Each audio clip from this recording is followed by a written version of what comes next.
तो आप देखेंगे कि आपका पेट हमेशा साफ रहेगा। और लोगों को इसे आजमाना चाहिए, खुद को एक दिन साफ करके उन्हें देखना चाहिए कि कैसा महसूस होता है। अचानक आप अपने भीतर कुछ हल्का और सुंदर महसूस करेंगे। हर दिन आपको इसी तरह महसूस होना चाहिए। अगर आप अपनी पूरी क्षमता का उपयोग करना चाहते हैं तो 1.5 से 2.5 घंटे के अंदर आपका पेट खाली हो जाना चाहिए। जब पेट में खाना मौजूद होता है तो सफाई तंत्र काम करना लगभग बंद कर देता है। पेट साफ न होने का मतलब है आप प्रॉब्लम्स को न्योता दे रहे हैं। देखिए, अगर आप मानव शरीर को भीतर से जानते, आप खुद ही इस पर गौर करते। बस देखिए कि जब पेट में खाना मौजूद होता है तब शरीर कैसा महसूस करता है और जब पेट खाली होता है तब शरीर कैसा महसूस करता है। आप पाएंगे कि आपका शरीर और दिमाग बेहतरीन रूप से काम करते हैं जब पेट खाली होता है। अगर आपका पाचन तंत्र लगातार भोजन पचाने में लगा हुआ है तो स्वाभाविक है कि ऊर्जा की एक खास मात्रा उसमें जा रही है। तो आपका शरीर और आपका दिमाग दोनों अपने बेहतरीन स्तर पर काम नहीं करेंगे। थोड़ा थोड़ा खाने की वजह से शायद आपको आलसपन महसूस न हो, लेकिन आप पाचन की प्रक्रिया को रोक नहीं सकते। भोजन करने के बाद जब पाचन की प्रक्रिया शुरू होती है तो हर जानवर नीचे बैठ जाता है। वो बस बैठ जाते हैं क्योंकि दूसरी चीजों के लिए पर्याप्त ऊर्जा नहीं बचती है, चाहे वो मांसाहारी हो या शाकाहारी हो। हर जानवर खाने के बाद नीचे बैठ जाता है और ये इंसानों के लिए भी एक प्राकृतिक जरूरत है। खाने के बाद वो बैठ जाना चाहते हैं क्योंकि दूसरी चीजों के लिए पर्याप्त ऊर्जा नहीं है। अब आपको लगता है कि दिन में थोड़ा थोड़ा खाकर आप पूरा दिन एक्टिव रह सकते हैं। आप रह सकते हैं, लेकिन अपनी पूरी क्षमता के साथ नहीं। अगर आप अपनी पूरी क्षमता का इस्तेमाल करना चाहते हैं तो आप अपने शरीर और उसके मेटाबॉलिक प्रोसेस को इस तरह से बनाकर रखिए कि चाहे आप जो भी खाएं, जो कुछ भी खाएं, 1.5 से 2.5 घंटे के अंदर आपका पेट खाली हो जाना चाहिए। योग हमेशा इसी चीज पर जोर देता है कि 1.5 से 2 घंटे के अंदर आपका पेट खाली हो जाना चाहिए। पेट खाली होने का मतलब भूखा होना नहीं।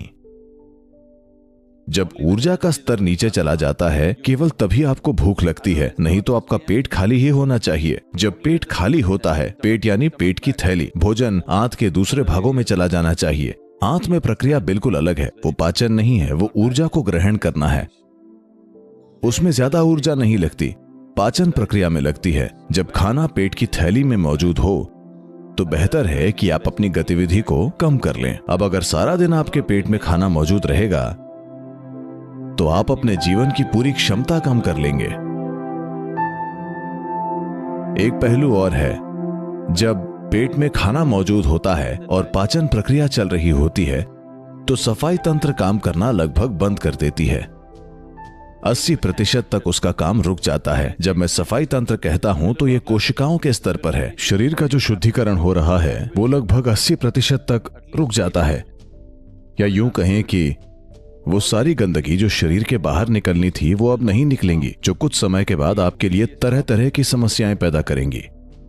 और अगर आप अलग अलग समय पर खाते हैं तो आपकी आंतों की सफाई की प्रणाली असरदार तरीके से काम नहीं करेगी, क्योंकि वेस्ट मैटर किसी खास समय पर बड़ी आंत में नहीं आते, ये अलग अलग समय पर आते हैं, तो आपको उसमें भी प्रॉब्लम्स होंगी। इसीलिए आपका पेट भी पूरा दिन साफ नहीं रहेगा।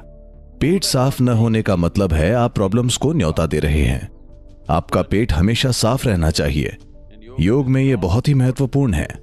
किसी भी पारंपरिक प्रणाली में आप देखेंगे कि अगर आप एक आयुर्वेदिक डॉक्टर या किसी सिद्ध वैद्य या किसी के पास भी जाएं तो सबसे पहले वे आपकी सफाई करेंगे, क्योंकि वो जानते हैं कि आपकी ज्यादातर प्रॉब्लम्स पेट साफ न होने की वजह से हैं। और जिस तरह से लोग आज खा रहे हैं, पेट को साफ रखना उनके लिए एक बड़ी चुनौती बनने वाला है।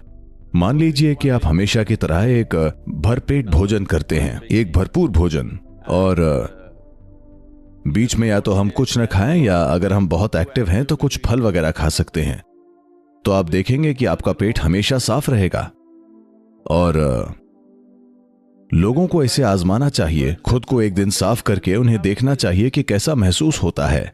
अचानक आप अपने भीतर कुछ हल्का और सुंदर महसूस करेंगे। हर दिन आपको इसी तरह महसूस होना चाहिए।